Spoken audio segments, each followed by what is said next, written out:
Mesdames et messieurs,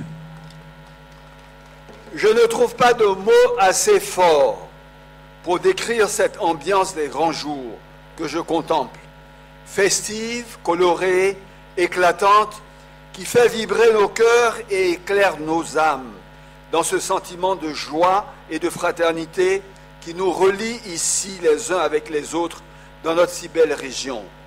Merci. Merci à vous de vous être déplacés si nombreux aujourd'hui.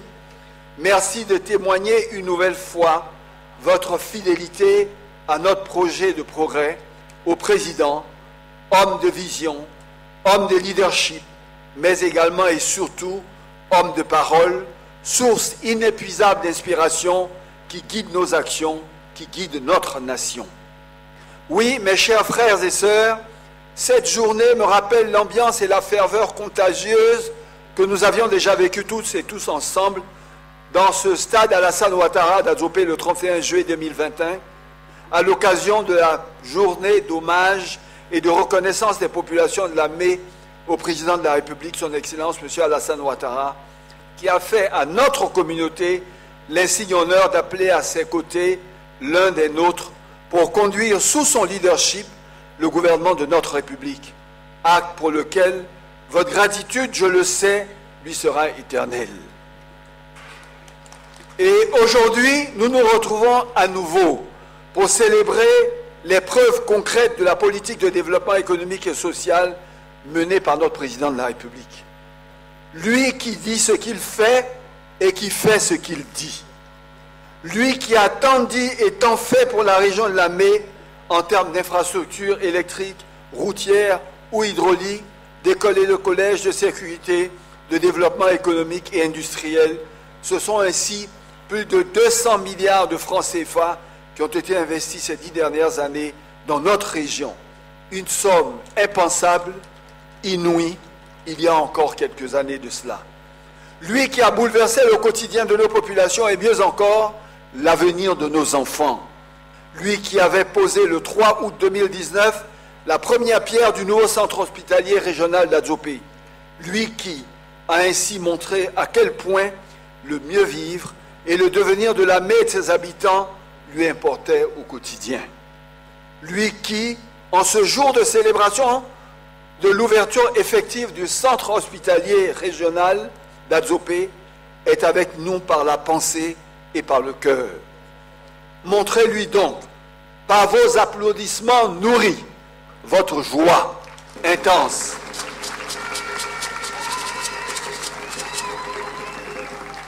Montrez-lui à quel point vous le remerciez aujourd'hui et demain pour son œuvre immense de progrès, de prospérité pour notre nation, pour notre région, pour nos populations.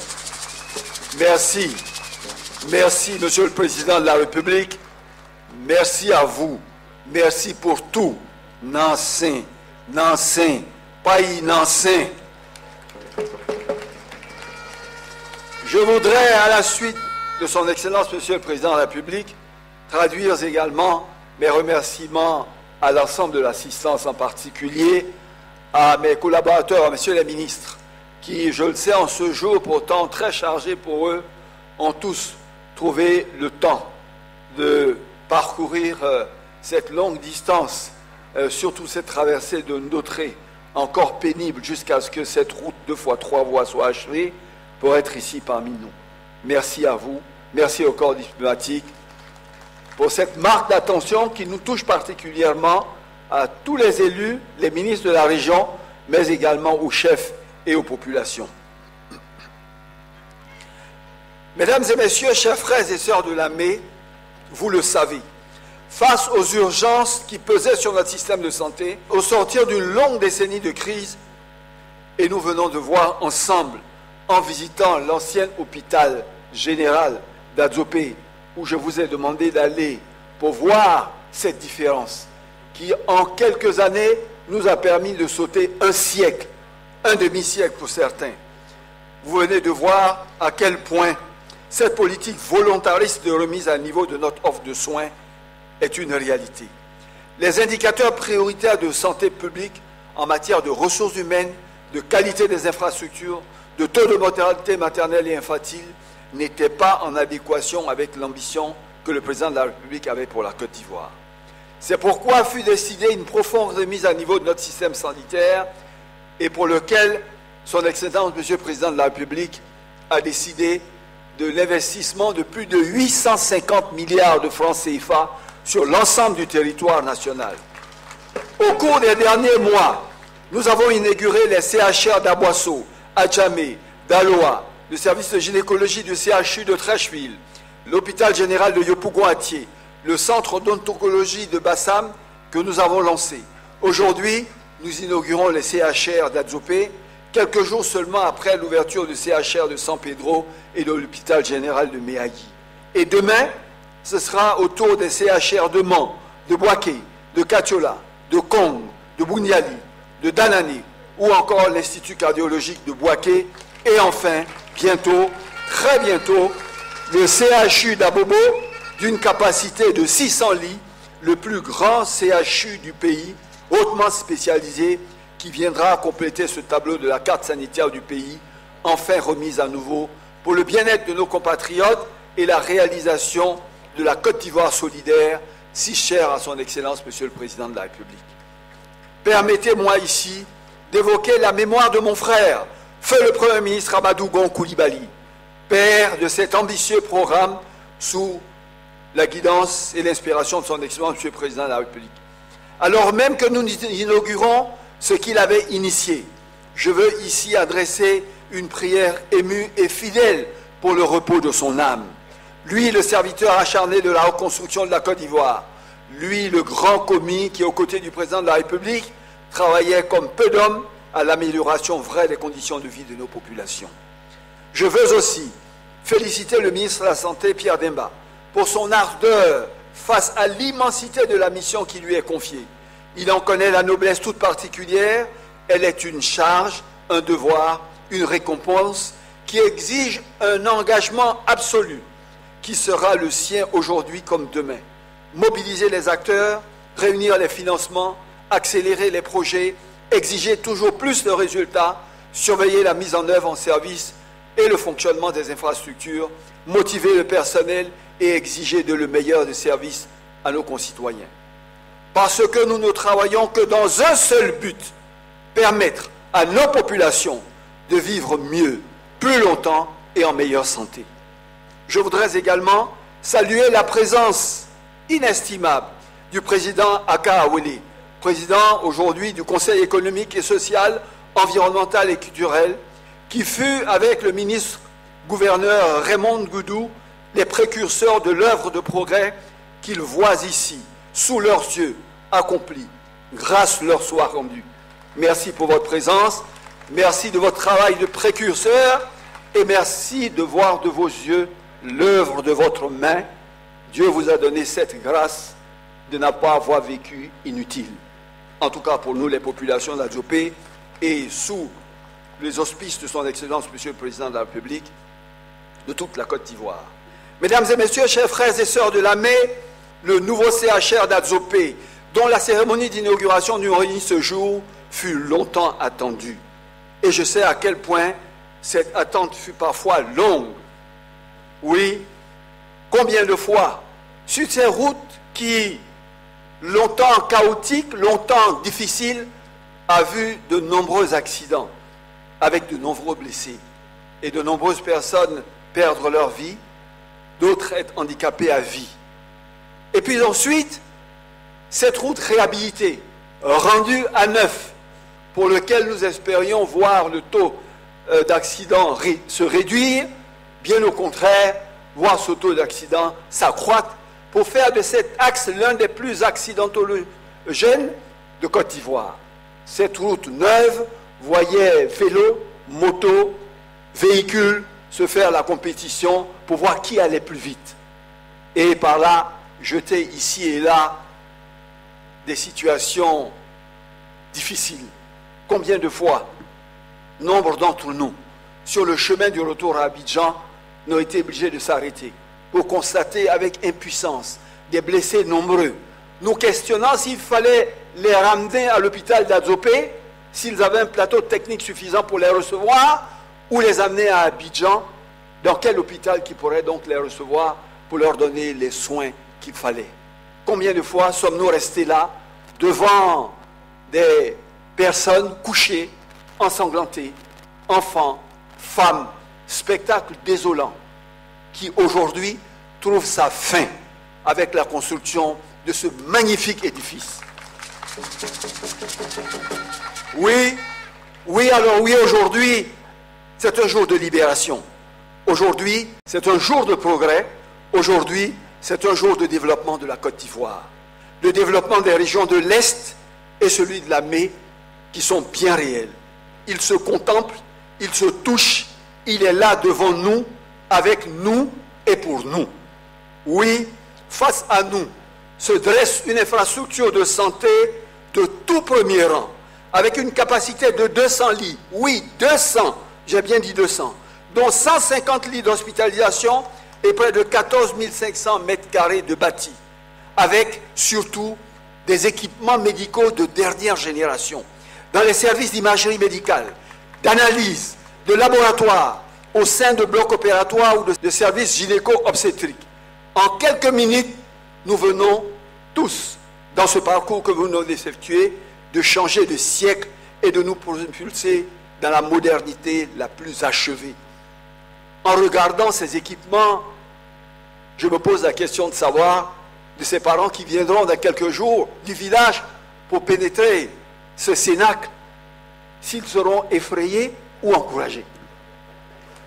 Parce que lorsque vous regardez ces personnes qui n'ont jamais vu de scanner de leur vie, leur demander de se coucher et voir, je dirais, cet équipement en train de bouger, je me suis dit qu'ils vont descendre pour courir et retourner au village. Des équipements de dialyse, vous imaginez un peu, un des cauchemars pour certains d'être en milieu rural et d'atteindre de maladies d'insuffisance rénale et d'être obligés, parce qu'ils ont besoin de plusieurs séances par semaine, d'aller à Abidjan pour avoir une séance et de revenir. Après l'aller-retour, ils ont perdu toute l'énergie qu'ils viennent d'avoir. D'avoir là, à quelques encablures de leur village, de leur cité, des équipements de dialyse modernes. Et je voudrais m'arrêter là. Tant la liste est longue et tant cela va changer de façon drastique la vie de ces populations. Cette infrastructure sera définitivement et à jamais une pierre angulaire d'un développement régional puissant, parce qu'il ne peut y avoir de prospérité économique sans système sanitaire solide et performant. Adzopé l'attendait, la Mai et toutes les régions environnantes le voulaient, le président de la République nous l'a donné.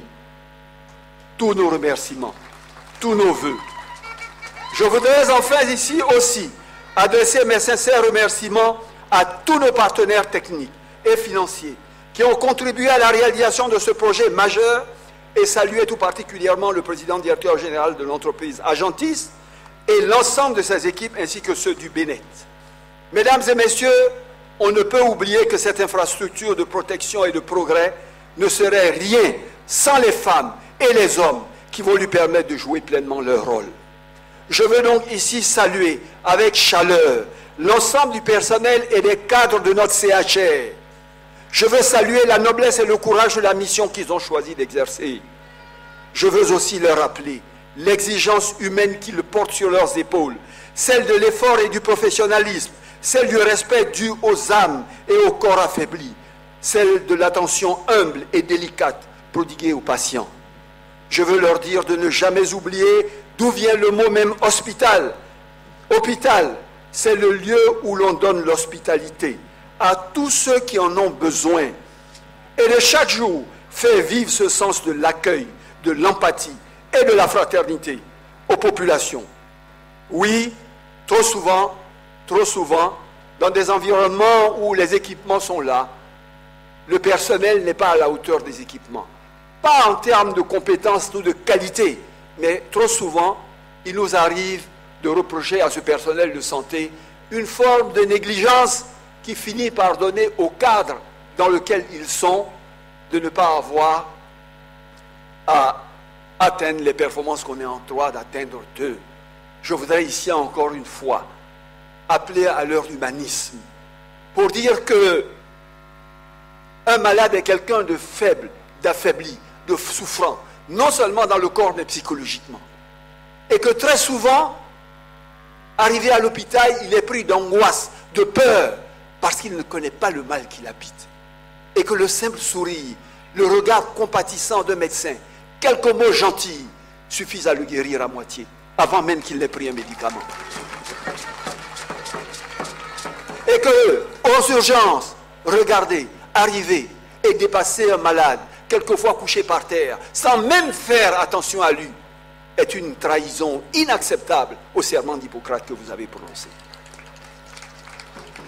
On mettra tous les équipements, on mettra tous les bâtiments, on mettra toutes les infrastructures, mais si avec le cœur et avec l'âme, vous ne vous concentrez pas et ne respectez pas le choix que vous avez fait de donner la vie et d'empêcher que la vie se perde, alors en vain ces investissements auront été faits. Je voudrais donc ici vous lancer cet appel, une fois encore, que les équipements, oui, les infrastructures, oui, mais rien ne remplace un sourire du médecin. Tout à l'heure, sous le forme d'une boutade, il disait simplement qu'ici on dira « je vais vous piquer ». Mais il faut aller au-delà. Il faut dire au patient calmement ce qu'il a. Trop souvent, on vous donne des comprimés, on vous donne des médicaments, on vous allonge sur un lit, on vous met une perfusion, et vous êtes là pendant 2-3 jours, et vous ne savez même pas de quel mal vous souffrez. Personne ne vient vous expliquer calmement ce que c'est, qu'en est la gravité. Chaque seconde, vous vous demandez, est-ce que vous allez vous en sortir?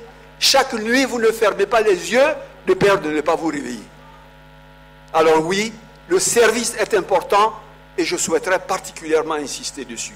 Aux populations également, je veux demander de poser sur ces agents du devoir, ces protecteurs de la vie, un regard tout particulier, car de nous, ils méritent, nuit et jour. Non seulement ils travaillent comme les autres fonctionnaires, mais ils ont les services de garde, où quelquefois, toute une nuit durant, ils doivent rester éveillés. Veiller les malades, veiller ceux qui pourraient arriver. Trop souvent, au sortir de l'hôpital, quand on est guéri, on les oublie. On les croise dans la ville et on ne se souvient plus de leur visage, jusqu'à ce qu'on revienne à l'hôpital. Et à ce moment-là, on dit, ah oui, docteur, on dirait que je te reconnais. Mais lui se souvient que vous l'avez dépassé sans le reconnaître. Alors, pour qu'on fonctionne ensemble, dans une terre de fraternité et de citoyenneté, les médecins ont une obligation de service et les populations et les citoyens ont une obligation de gratitude. Chère population de la région de la Mer, chers frères et sœurs, le CHR est désormais le vôtre. Il vous appartient comme il appartient à toute la nation de Côte d'Ivoire. Il est un protecteur, un veilleur, un gardien de vos corps comme de vos âmes, qui sera à vos côtés dans les moments de joie, celui du miracle extraordinaire de la naissance, comme dans ceux de peine qui peuvent jalonner la vie, et qu'il faut affronter avec courage, mais aussi méthode et expertise. Cet hôpital, il vous appartient donc désormais de le protéger aussi, d'en prendre soin, d'en faire bon usage, de le fréquenter, de l'entretenir avec vos autorités politiques et administratives, pour qu'il soit toujours ce joyau qui veille sur chacun d'entre vous, sur chacun d'entre nous. Chers frères et sœurs, chers parents de l'AME, face à ce CHR que nous admirons, je veux vous dire une seule chose, et belle chose, nous avons eu raison. Oui, chers parents, nous avons eu raison de croire au rassemblement et à l'unité qui permettent le développement économique et social, de croire à la paix qui seule entraîne la prospérité des sociétés et le progrès des hommes.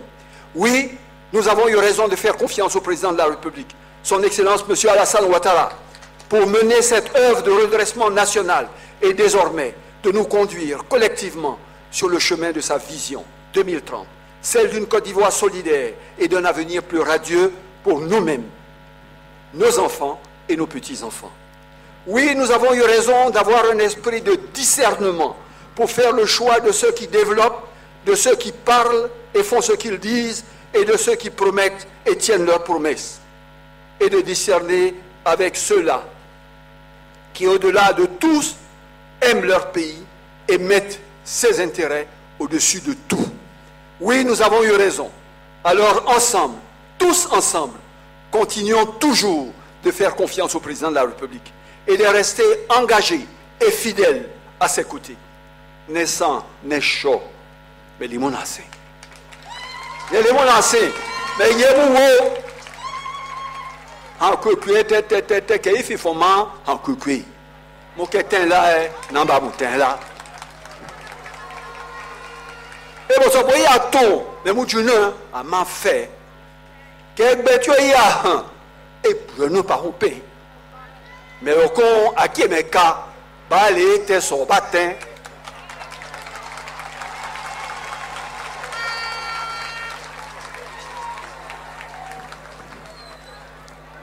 Mesdames et messieurs, voici ce que j'ai à dire à mes parents. Vous ne pouvez pas douter de l'amour de celui qui réalise un ouvrage aussi sublime pour vous. Il mérite votre merci, il mérite votre bénédiction, il mérite votre reconnaissance. C'est donc sur ces mots que je veux conclure cette cérémonie, en vous remerciant tous une nouvelle fois pour votre présence, votre enthousiasme et votre soutien. Et je déclare ainsi, au nom de son Excellence, Monsieur le Président de la République Alassane Ouattara, l'ouverture officielle ce vendredi 8 avril 2022 du CHR d'Adzopé, notre CHR de Lamé. Vive la santé publique, vive Adzopé et Lamé, et que vive la Côte d'Ivoire solidaire. Je vous remercie.